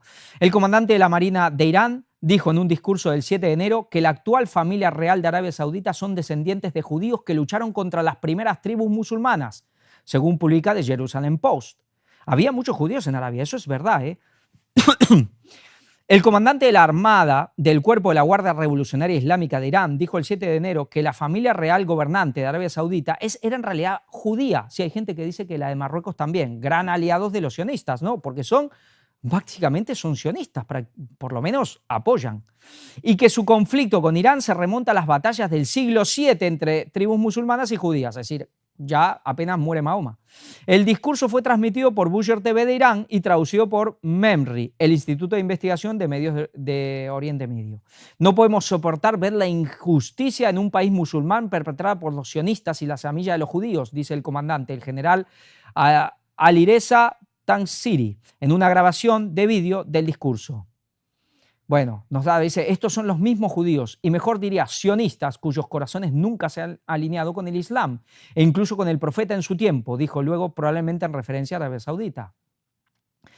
Nos habla del rencor que tienen los chiíes por la muerte el que tenemos acá en la foto, ¿no? Bueno, cuando mataron a Soleimani, el general, de manera muy, muy cobarde también de parte de Estados Unidos e Israel. Pero bueno, nos sigue diciendo, dice, el clan Saud es realmente musulmán. Son los mismos judíos que estaban en Arabia en ese entonces. ¿Cuándo? Con la cuestión con Mahoma. ¿Será así? Ancestros judíos ocultos en la casa de Saud, desentrañando la historia del príncipe Saddam y Candice Cohen Anin. Es cierto que la casa de Saud podría tener ascendencia judía, como sugieren algunas afirmaciones históricas y teorías conspirativas. Si es así, ¿por qué no hay más discusión abierta o documentación sobre esta posibilidad? Además, ¿qué pasó realmente en el caso del príncipe Saddam y la mujer judía francesa? Sí, este príncipe que se mete y tiene un hijo con una judía, cosa rara de un musulmán, pero bueno, puede ser. Pero al final hubo un reclamo, se separaron, ella le reclamó a la hija y apareció muerta directamente en París. Bueno, un tema de hace no mucho tiempo atrás. Él es un príncipe saudí. Aquí tenemos Aramco. Aquí tenemos Bin Salman, el poder saudí, el gran príncipe, el que realmente gobierna. Y Aramco, ¿qué es Aramco? La gran empresa, el poder saudí, el petróleo. Pero vamos a ver qué quiere decir Aramco. Aramco, el gigante petrolero saudí, tiene una historia ligada a los Rockefeller, aunque ya no de la misma forma que en el pasado. Bueno, eso lo dirás tú, inteligencia artificial. Aramco, Arabian American Oil Company. Claro, la Standard Oil Company de los Rockefeller, pero ligado ¿A quién? A la casa de Saud. Surgió en el siglo XX con Standard Oil, de la familia Rockefeller, como uno de sus primeros inversores y socios. Standard Oil, la empresa matriz de Exxon y luego ExxonMobil, fue un jugador clave en la creación de Aramco. Nos dice, tras la Segunda Guerra Mundial, Standard Oil se involucró en la explotación y producción de petróleo en Arabia Saudita. Bueno, en realidad ya en 1933 fue cuando lo encontraron al petróleo, luego de buscarlo. Y eran gente de Rockefeller, por supuesto, formando parte de la empresa que luego se convertiría en Aramco. Standard Oil, junto con otras empresas, bueno, nos habla de todo esto. Es decir, ligados totalmente a tema sionista. ¿Y quién tenemos aquí? La familia real de Jordania. Aquí tenemos Jordania. Dice, la dinastía reinante de Jordania, la dinastía hachemita, se originó en Arabia. Eran los guardianes de la Meca. Realmente era la familia real de Arabia, con raíces que se remontan a los primeros tiempos del Islam. Son descendientes de la tribu de Banu Hashim, a la que pertenecía uno de los bisabuelos del profeta Mahoma. Es decir, son descendientes directos de Mahoma. La monarquía jordana fue establecida en 1921 con el apoyo del Reino Unido y el actual rey Abdalá II representa la 41 generación de la dinastía. La dinastía hachemita o hachemita tiene sus raíces en la tribu Benjamín, bueno, un clan destacado de la tribu Quraysh de la Meca. Los hachemitas son descendientes directos del profeta Mahoma, específicamente su bisabuelo Hashemín. La dinastía hachemita fue instalada en el trono de Jordania en 1921 con el apoyo británico, tras la creación del Emirato de Transjordania. Sí, estaban estos, los hachemitas, estaban los Saud y había otra más, estaba el Imperio Otomano. Inglaterra, para ir sacando el Imperio Otomano, empezó a lidiar con estas monarquías. Al final apoyó a esta para que se ponga en Jordania, en la parte de Tierra Santa, y a la casa de Saud pues le dio el apoyo para que tome toda Arabia. Y luego digamos, ligados totalmente por el tema petrolero. Pero esta familia hachemita tuvieron problema Hussein, el antiguo, el rey Hussein, 1800 y pico, porque él se proclamó sionista y él era descendiente de Mahoma. Entonces, a lo mejor no tienen por qué ser judíos, pero sí pueden ser sionistas. ¿Por qué? Porque quizás, como gente que sabe realmente quién manda, sabe quién es el Vaticano, quizás saben quién es el Pontífice Máximo, saben a quién tienen que rendir pleitesía. ¿Pueden que sean judíos? Puede que no, que sean árabes y que simplemente saben y aceptan su papel. Ya veremos, pero interesante. Y ahora vamos a la segunda parte y ya vamos a terminar. Vamos a ver unas cuantas noticias simplemente titulares y comentar las cosas que están pasando. Vamos a algo interesante que tenía que ver con esto del Islam y toda esta cuestión que estamos viendo. Europa, hacia la tradición y la guerra. Esto que pongo aquí, primer Congreso Internacional para la Reunificación de la Hispanidad. Aquí vemos un símbolo con una bandera atrás, que es la bandera, la Cruz de Borgoña. Es este símbolo de este movimiento de hispanidad. ¿Por qué lo pongo? ¿Por qué pongo esto? Hace un tiempo, ya desde el año pasado, esto fue el año pasado, este primer congreso, y ya desde el año pasado que tenía un poco de información, no lo vamos a ver hoy, quizás en otro momento, sobre este movimiento de hispanidad. Porque pronto seguramente tendremos que ir lidiando con esta gente. ¿Qué pasa? Hay todo un movimiento de reivindicación de la cuestión de hispanidad, pero no todos son españolistas fanáticos o son católicos, ni siquiera algunos que no, para nada, pero todos concuerdan en algo. ¿Quién es el malo? Y el malo es el anglo-protestante. Y a veces sí, lo mezclan ahí con la cuestión judía masónica, pero al final es decir, termina teniendo cuestiones religiosas y los malos son los protestantes. El malo es el protestante y por ende, pues, aunque muchos no son católicos, pues terminarán apoyando al catolicismo porque es lo que identifica la hispanidad. Y también alguien dirá, bueno, Iberoamérica, porque Portugal y Brasil son parte de todo esto. Y este grupo, la mayoría de los analistas independientes, hoy de geopolítica, que hace 6 meses empezaron a surgir por todos lados estos canales, todos concuerdan en esto: lo anglo, lo protestante, el mal. Y cuando se va por ese camino, al final, quieran o no, y hay gente que no quiere saber nada con el catolicismo, pero le está haciendo el trabajo. Y tarde o temprano, pues de alguna manera, ojalá no, terminarán ahí. Pero esto nos los tendremos que ver. Y además, nosotros, la mayoría de los que vemos esto, siendo hispanos, pues terminaremos siendo, y nos acusarán de traidores inclusive. ¿Cómo apoyar al tema anglo-protestante judío? Guardadores del sábado encima nosotros. Pero esto es interesante para tenerlo en cuenta. Y vamos a ver algo, cómo va a resurgir también toda esta cuestión hispana, pero especialmente lo importante aquí, la cuestión católica. Los servicios secretos alertan de la creciente amenaza de los hermanos musulmanes por querer islamizar Francia. Lo venimos diciendo, Francia a la cabeza de la recatolización de Europa. El país que se hará de oro con el rearme europeo. Francia está listo para convertirse en el señor de la guerra de la Unión Europea. Tema con Rusia, Francia a la cabeza. Recatolización, guerra con Rusia, tradición y guerra, Francia a la cabeza continental. Moviendo los hilos, ¿quién? Londres, la masonería mundial. El nexo de unión entre Estados Unidos y Europa, que ahora parece que se están divorciando. No, ni divorcio ni nada, separación momentánea si se quiere. Estados Unidos reina en el mercado de la guerra, pero Francia ya es el segundo. Bueno, aquí miremos los gastos. Estados Unidos es prácticamente la mitad del gasto mundial. ¿Y cómo puede ser que esté pasando lo que esté pasando cuando se está viendo tanta superioridad de otros ejércitos con el gasto de Estados Unidos y no está dando fruto? ¿Están despilfarrando el dinero? Porque luego vienen los rusos, y no solo los rusos, luego veremos algo, y vaya que le están dando paliza a Occidente, al armamento inclusive estadounidense. ¿Será que las cosas no están funcionando bien? Por eso también hay un temor de Estados Unidos. Ahora, alguien se pregunta, y esto es algo que se habla, es difícil decir si esto es así o no, ¿o será que Estados Unidos tiene escondidas cosas y bien escondidos que ni siquiera está usando y que en su momento usará? Se ha hablado de esto, inclusive en el ministerio. Claro, ¿quién lo puede saber? Estos son rumores, alguien que dijo, imposible, nadie lo ha visto. Bueno, de nosotros, obviamente. Pero ¿será que Estados Unidos tiene cosas escondidas que nadie sabe, ni el enemigo, y no los están usando y están esperando el momento para usarlo? Yo no lo sé. Pero con tanto dinero a comparación del resto, miremos, está China, Rusia, 3,91, 4,6%, Estados Unidos casi el 50%. Tremendo. Y Francia, el segundo. La Unión Europea celebra la victoria europeísta Dan en las presidenciales de Rumanía. Sí, ya sabemos, al final lo han logrado, se han salido con la suya, han anulado elecciones, han, digamos, echado fuera a Georgescu, por ejemplo, lo han denunciado, lo han quitado de poder presentarse. El CEO de Telegram, Pavlov, ha dicho que Francia es el que ha estado metido, lo ha presionado para que interfiera.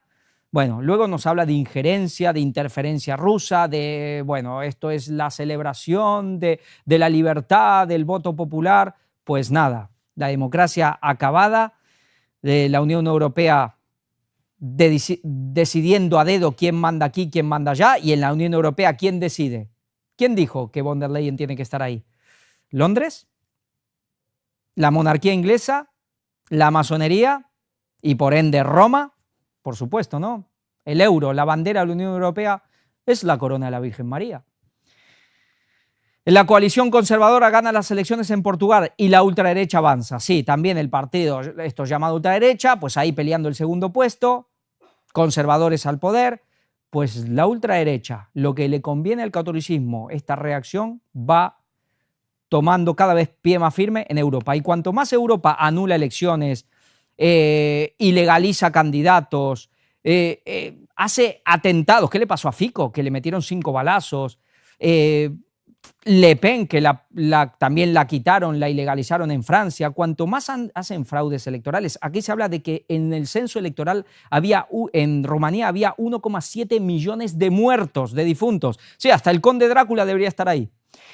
Pues cuanto más hacen estas cosas, ahora que quieren legalizar Alternativa por Alemania, pues más avanza la ultraderecha, más avanza. Si se volvieran a repetir ciertas elecciones, ganarían con más calle todavía, con más diferencia. Y además son los que generalmente muchas veces salen primeros, pero por las coaliciones no pueden gobernar. Y después cordón sanitario y los dejan fuera. Pero esto está enervando a la gente. Unión Europea decide levantar las sanciones contra Siria. Pues aquí tenemos todos asociados, ya lo hizo Donald Trump, ahora también la Unión Europea, asociados con el terrorista islámico Al-Jolani, que ahora se cambió el nombre también, aparte de ponerse una corbata. Unión Europea aprueba 17 paquetes de sanciones contra Rusia, pero ya están manejando, gestando el 18º. Interesantísimo, ¿no? Pues vale, seguir hundiendo a Europa. Zelensky sentencia el acuerdo de paz tras la llamada entre Trump y Putin. Nadie retirará nuestras tropas de nuestros territorios. Aquí vemos un poco el mapa, vemos aquí los 4 lugares en conflicto: Lugansk, Donetsk, Zaporilla, Jersón, abajo Crimea, que ya es ruso desde 2014, y todavía, entre las tratativas, Ucrania no quiere ni aceptar que Crimea es ruso, menos los otros 4. ¿Qué va a pasar? Pues que iban a reunir, los rusos estuvieron, los ucranianos ni aparecieron todo ese día, llamó Donald Trump para obligarlos a que vayan, al otro día aparecieron, pero ellos dicen que no van a aceptar nada de darles ningún territorio. Pues ya veremos qué pasa. Quizás congelen el conflicto y le den a Rusia lo que quiere, aunque oficialmente Ucrania diga que no, porque Zelensky se juega la vida, ¿eh? Si Zelensky apoya todo esto, pues lo pueden llegar a matar. Él se está jugando la vida. Pero pase lo que pase, haya alto el fuego, se congele por un tiempo, esto va a seguir. ¿Y qué pasará si se congela el conflicto y se termina y todos estos cientos de miles de soldados que quedan libres por ahí, con armas, con todos los problemas mentales que acarrean, sin trabajo, carne de cañón para las mafias? Esto se puede, y encima meterán a Ucrania en la Unión Europea, ya sin frontera. Esto puede generar un conflicto a nivel europeo de una violencia y de cantidad de grupos mafiosos armados en toda Europa que puede ser terrible. Quizás por ahí también puede ir la cuestión de armar a Europa, no solo para ir contra Rusia, sino para cuestiones internas, represión de población, vérselas con toda... ¿Qué está pasando en Suecia? Los grupos armados han convertido al país más seguro de Europa en el más inseguro en pocas décadas. Y esto puede cambiar de la noche a la mañana si esta guerra se termina también. Puede haber una guerra de guerrillas si se termina, es decir, que ellos sigan, los ucranianos, luchando contra Rusia de otra manera. Ya veremos, pero esto no va a acabar. La guerra contra Rusia no va a acabar. Soldados británicos en la frontera rusa de la OTAN. ¿Se puede sentir la amenaza de Putin? Sí. Hay que seguir la ingeniería social de que Rusia nos quiere matar a todos y entonces pues hay que ir a la guerra y hay que ir a la guerra y hay que dar vuelta a la economía europea y hacer un modelo totalmente armamentístico, que el modelo industrial europeo sea solamente militar. Eso no tiene vuelta atrás, porque eso no es que armas a Europa y después volvemos, ya no tiene vuelta atrás. Si cambiaste de un modelo de producción de bienes, que eso es algo productivo, a un modelo que es sumamente de pérdida, de poner dinero y no producir, no solo hundes la economía, sino que eso, la única manera de mantener el modelo es que con guerra. Si ahora tu modelo es militar, armamentístico, están pasando en Alemania ahora las fábricas de coches van a empezar a hacerlas, a adaptarlas a la cuestión armamentística. Y si haces eso, pues solo necesitas una cosa: guerra y más guerra. En esto se está convirtiendo Europa. Esa Europa, volver al antiguo régimen, volver a esa época donde en Europa no paraban de pelearse los reinos todo el día y la noche también. Es decir, como dijo un político en Argentina, las 24 horas del día y si es posible en la noche también. Pues así en Europa hacían en el medioevo, en el antiguo régimen, que ahora se quiere volver porque dicen que era tan maravilloso y tan bueno. Asesinado en Madrid, ex asesor de expresidente ucraniano. Sí, era de, bueno, alguien que lo dijeron que era un traidor porque dicen que es prorruso, Andrei Portnov, ex político ruso, prorruso ucraniano de 52 años y uno de los principales asesores del expresidente Víctor Yanukovych, al que le hicieron el golpe en el Euromaidán del 2014, dice derrocado en 2014, fue asesinado frente a un colegio en Madrid. Sí, dejó a sus hijos, hijas, le disparan de atrás y cuando cae los rematan en la cabeza. Pues esto es lo que pasa, lo que estamos viendo. ¿Pasará algo? Yo lo dudo. Y ya veremos si nos enteramos por qué. Pero lo que estamos viendo, que depende de dónde vayas, ni en Europa está seguro. Si eres prorruso o esto o lo otro, pues ya vemos lo que está pasando y lo que están queriendo convertir a Europa. Bono revoluciona la alfombra roja del Festival de Cannes, rodeado de soldados ucranianos. Aquí lo tenemos a Bono, cantante de U2, a su derecha su brazo derecho, el guitarrista Diez, y del otro lado está el actor Sean Penn.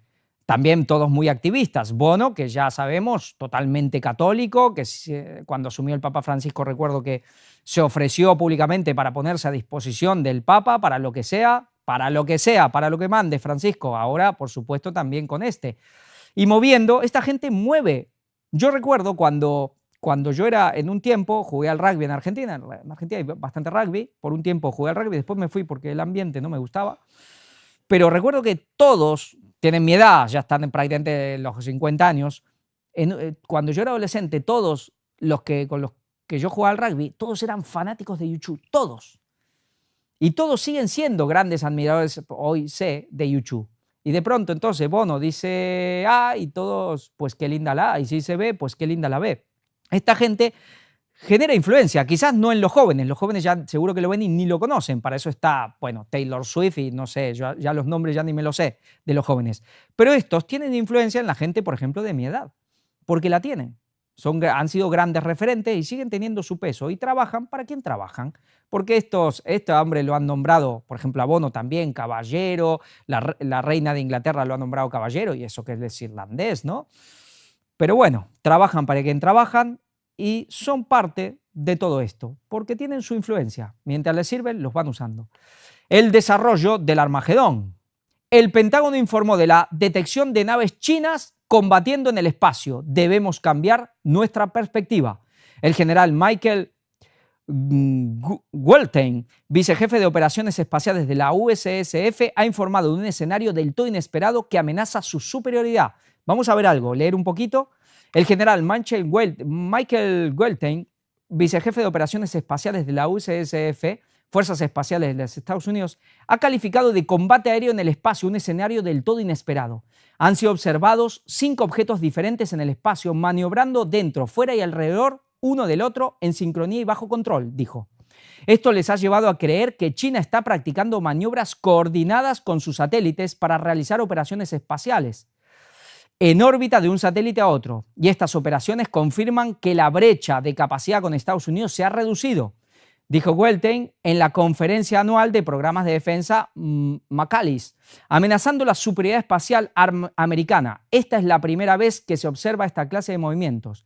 Y también hay satélites chinos que acechan a activos espaciales estadounidenses. Solía haber una diferencia considerable entre Estados Unidos y sus competidores, impulsada principalmente por el avance tecnológico de Estados Unidos, dijo Goldstein. Pero se ha reducido significativamente y debemos cambiar nuestra perspectiva sobre el espacio, donde esa brecha de capacidad podría revertirse y dejar de ser los favoritos. Y esto coincide con un momento en que la USSF está estudiando la capacidad de interrumpir, degradar o destruir sistemas enemigos. Vemos que China ya está alcanzando, y según en qué, hasta superando a Estados Unidos. Temor, miedo del Oriente y del Norte, ¿no? Noticias del Oriente y del Norte lo atemorizarán. ¿A quién? A este poder, a Estados Unidos. El conflicto India-Pakistán, primer gran duelo entre el armamento chino y el armamento occidental. Yo cuando leí esta noticia, lo que me vino a la mente, desde la semana pasada, dije, ¿se habrá, aparte de generar esto para por ahí meter ya a India y a China en un conflicto militar, que les iría muy bien, son BRICS, y meterlos, también sería para empezar a testear el armamento chino? Porque China se iba armando, pero como no ha disparado un solo tiro, nadie sabe qué tal es. Si son esas cosas que muchos piensan que eso ya quedó en el pasado, esas cosas chinas que no sirven para nada, pues ¿qué ha pasado? La victoria de los cazas chinos frente a aviones franceses representa un punto de inflexión y descubre la mayor vulnerabilidad de la OTAN. Sí, el armamento chino se ha impuesto sobre el armamento occidental de una manera impresionante, pero no era solo una cuestión de que el avión funcionaba mejor, era toda una cuestión de cadenas, de una cadena de mando, digamos, de toda una estructura funcionando al unísono, juntos. Es decir, ¿y esto a través de quién? De Pakistán, que casi todo tiene armamento chino. Y realmente el armamento chino se ha mostrado de una fortaleza y hasta de una superioridad impresionante. Esto ha hecho saltar las alarmas en todo Occidente. Pues ya vieron cómo funciona el armamento ruso. Pues le ha pegado una paliza a la OTAN y a Estados Unidos. Ahora querían ver cómo funciona el armamento chino. Pues ahí los tienen. No es solo la cuestión económica, no es solo la cuestión tecnológica, militar, y ya no solo Rusia, pues China también. China ahora ha puesto sobre la mesa que son una potencia militar al nivel de cualquiera.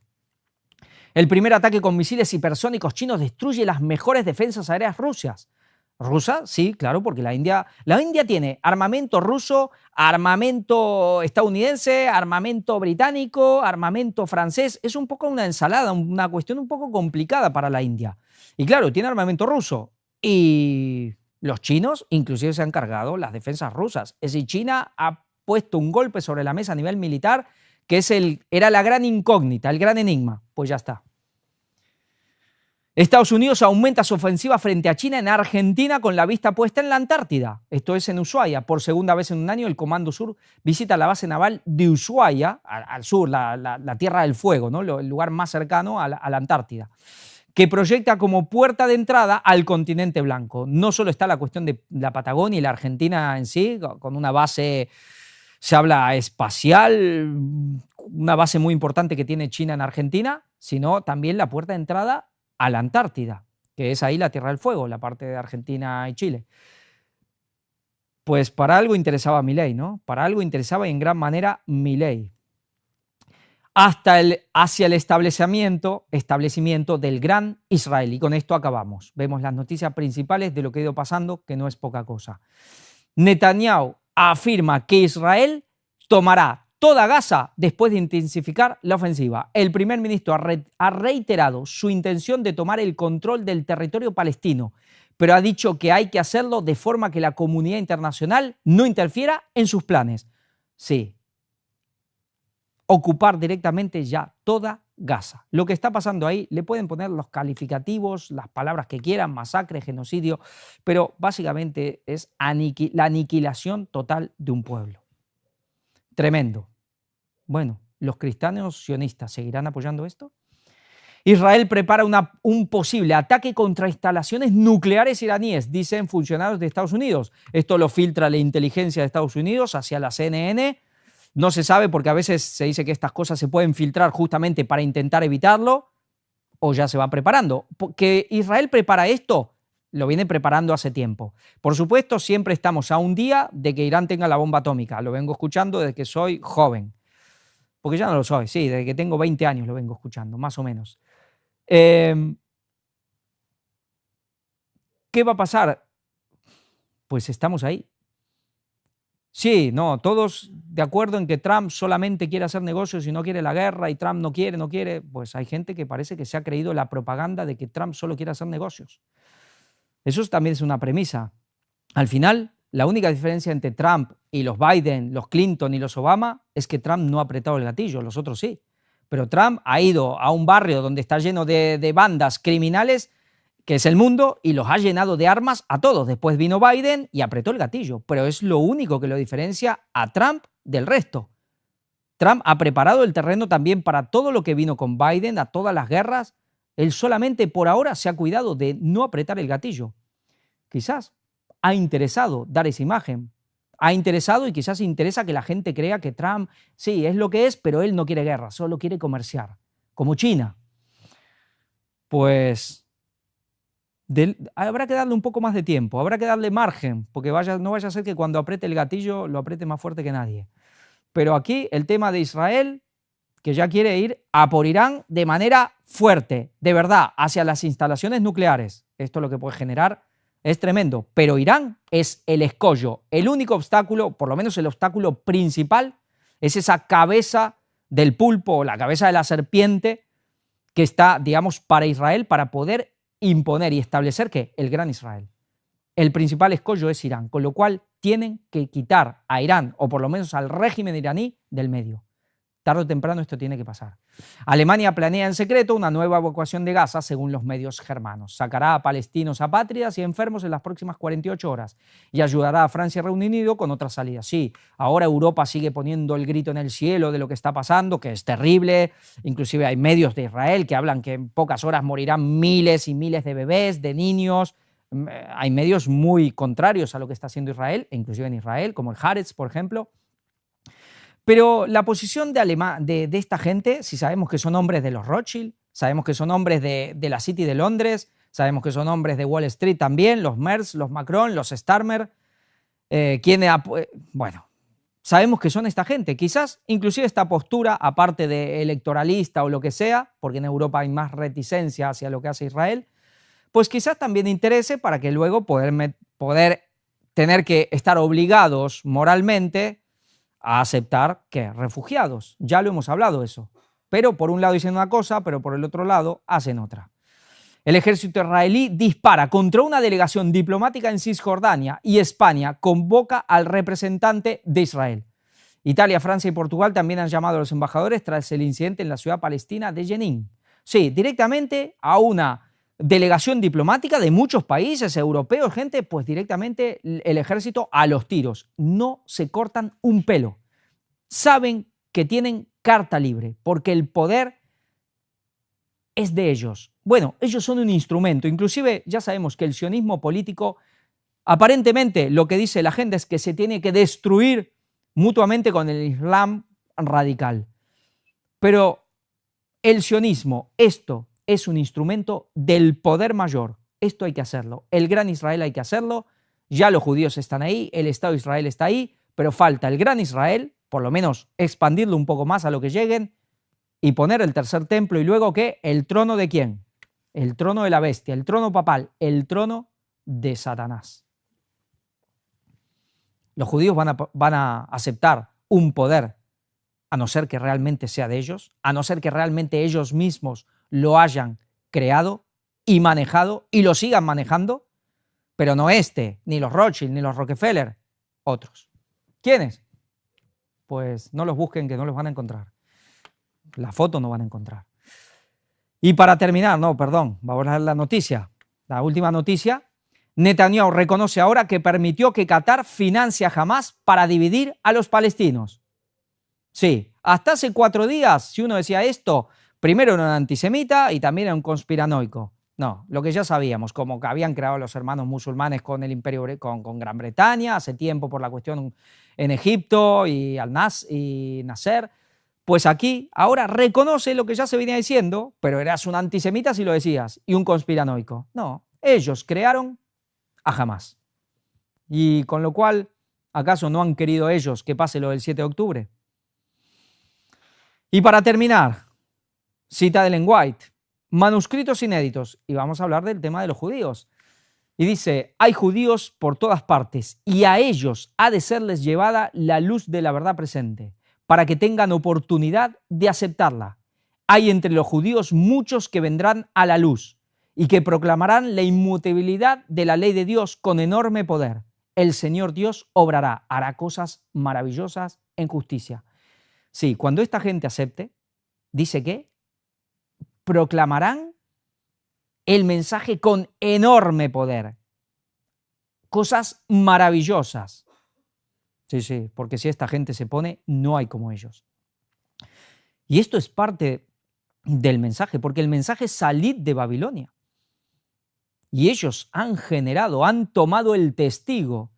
Es decir, nosotros lo que hay es un pueblo judío que está secuestrado por unos dirigentes de hace ya casi 2500 años que los tienen secuestrados, que los han obligado a rechazar y a crucificar a su Mesías y que los han también obligado a ser partícipes de la gestación o de la creación, sin saberlo, inclusive de esa Babilonia. Aunque después también, para despistar o por lo que sea, también iban contra los judíos. El catolicismo siempre, claro, no, si el catolicismo odia a los judíos, pues claro, ¿quién va a pensar que ellos lo crearon y lo controlan? Pero ellos tienen que saber esto. ¿Por qué? Salid de Babilonia, pueblo mío. Los judíos tienen que conocer esto. Tienen que conocer cómo hace 2500 años, más de 2000 años, los vienen manejando de aquí para allá para su propia perjuicio, para su propia perdición. Y haciéndolos que ser odiados en todas las naciones. Y esto está volviendo a pasar con lo que está pasando. Y esto lo tienen que saber. No solo conocer que Jesús cumplió las profecías, sino saber realmente, no solo saber quién es el verdadero Cristo, sino saber, y esto el mundo también tiene que saber quién es el anticristo. Y hoy vimos mucho de esto. Alguno dirá, bueno, pero todo esto de estas familias, de estos poderes, de estas empresas, ¿a mí qué me sirve? Pues ¿qué me sirve?